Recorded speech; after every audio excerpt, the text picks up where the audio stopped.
Hello, traders. FX Pip Collector here. Today is Wednesday, October 9th, and this is a recap of the top viewed videos of the day. And gold came in number 2 today, so we're going to do a quick recap on the 1 hour time frame.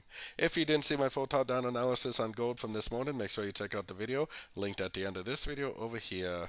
But first, don't forget to check out my website, fxpipcollector.com, if you would like to get access to my swing trade signals, my daily members only live streams on Zoom, and my 34 video trading course.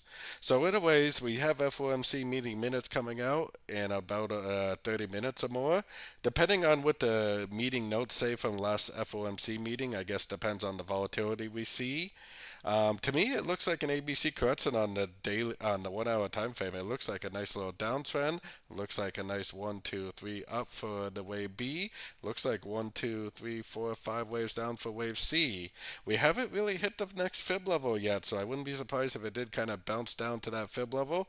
Then it goes up, then it breaks structure. If that's what happens, then that definitely would be a really nice entry to go long because that would likely take us up above the previous all-time highs. So keep an eye on your structure. No structure break means continue to look for shorts.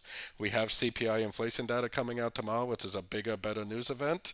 Tonight's news, depending on what the notes say, could not really do a whole lot, and it could just kind of drift down to this Fibonacci level over the Asian session. Then tomorrow's CPI could be what causes the push up and the break of structure.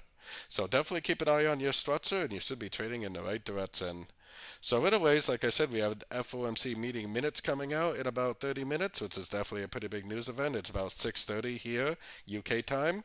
And then we also have CPI inflation data coming out tomorrow afternoon, New York time. And the CPI inflation data is definitely a bigger, better news event. So between those two news events, we should see some pretty good moves in the market. So anyways, don't forget to join my free Discord channel, which is linked down here in the corner. And as always, thank you and happy trading.